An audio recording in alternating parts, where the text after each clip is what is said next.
have a picture here. I forgot I had it until the other day. It's been in my chat cabinet.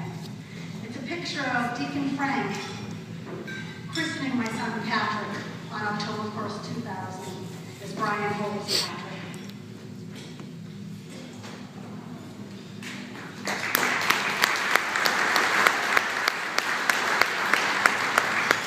Things have certainly changed so much since that joyous occasion. Tonight, the two of them I know are gazing down on us from above, smiling at this town hall filled with so many people. You guys, dedicated to preserving the same values and commitments to this community and to the goals and the vision of the Housing Corp of Arlington. Brian, like Deacon Frank, strived to help others, especially the most vulnerable and those less fortunate than himself. Brian was an incredible husband and dad, yet he still found time in his own little way to save the world. He loved working at the Middlesex Sheriff's Office, Suffolk University, and Bose Real Estate. But I think his greatest sense of accomplishment, besides Patrick and our family, came working for the Arlington Housing Authority.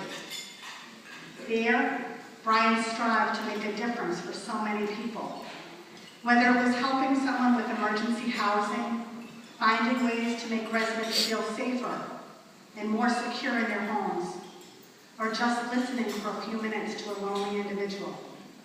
Brian worked tirelessly to help others. Back in 1975, he wrote a paper for college. I found it recently in some papers Nana had given me. It started with a quote from Ralph Chaplin. "Mourn not the dead, but rather mourn the apathetic fawn, the cowed and meek, who seek the world's great anguish and its wrong, and dare not speak." His paper went on to tell of an incident during his sophomore year in high school, where he witnessed a young man taking a beating by a group of youths. Too afraid to get involved, he ran home. He later wrote in his paper, "It's hard, and it calls for a lot of sacrifice. But I learned the easy way because the boy was not seriously hurt." Still, it's an example I will never forget. I learned how easy it is to turn your back on problems and not get involved. And it changed me to have courage, to stand up and fight for involvement, and really care about other people. The professor gave him a B+ for the paper. I think he truly deserved the day in his life for those actions and his kind to his children.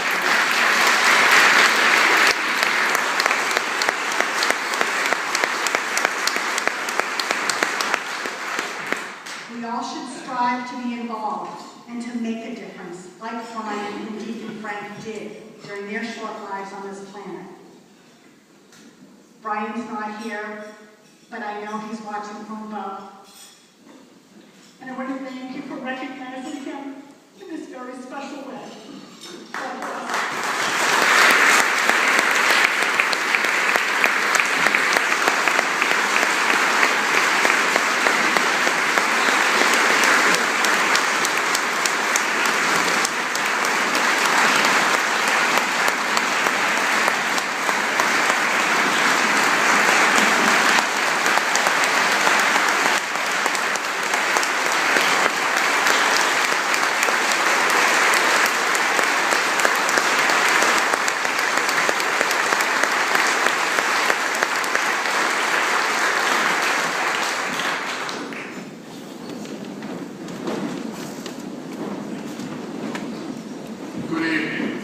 For those of you who don't know who I am, I'm Bob Greeley.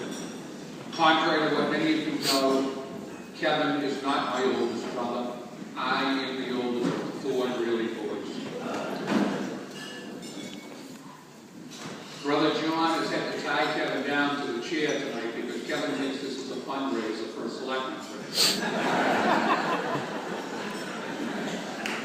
Originally, I was going to do some stories, family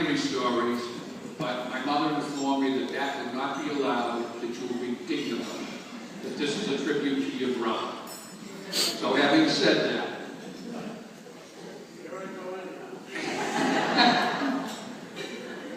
on behalf of my mother, my brothers Kevin and John, myself, Brian's nieces, nephews, in-laws, and the loves of Brian's life, his wife Carol, and his son Patrick, a heartfelt thank you for recognizing his accomplishments and honoring his memory tonight. Brian was a cocktail of intelligence, compassion, wit, loyalty, and love.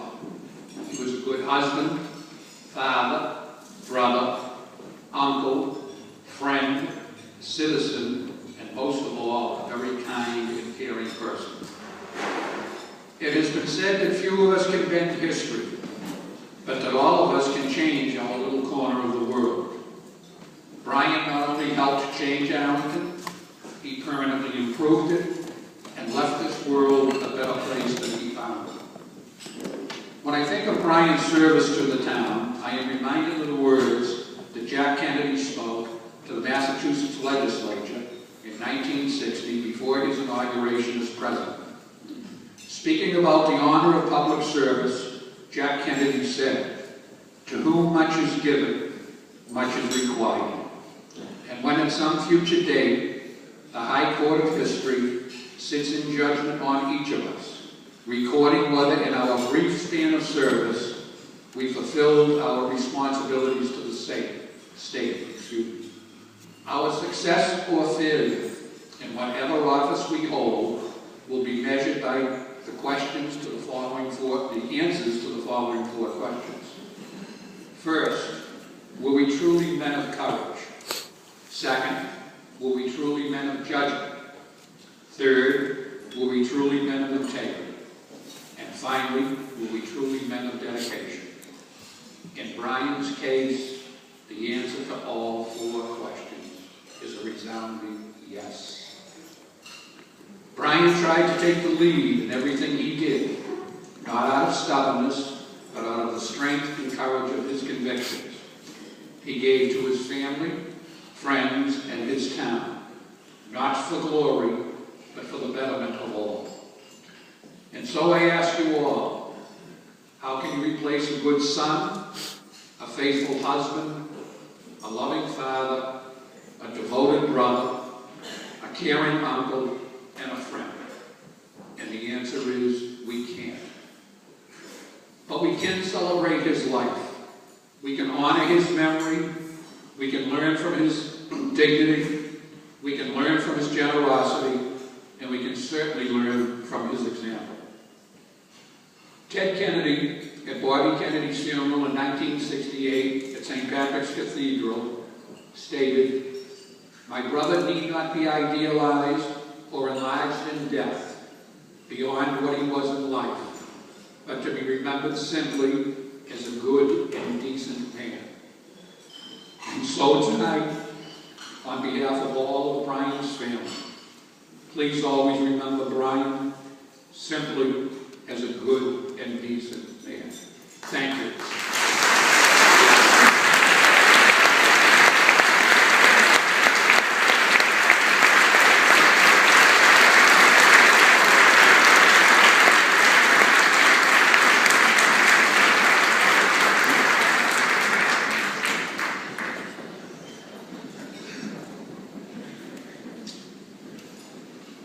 Thanks for all sticking around.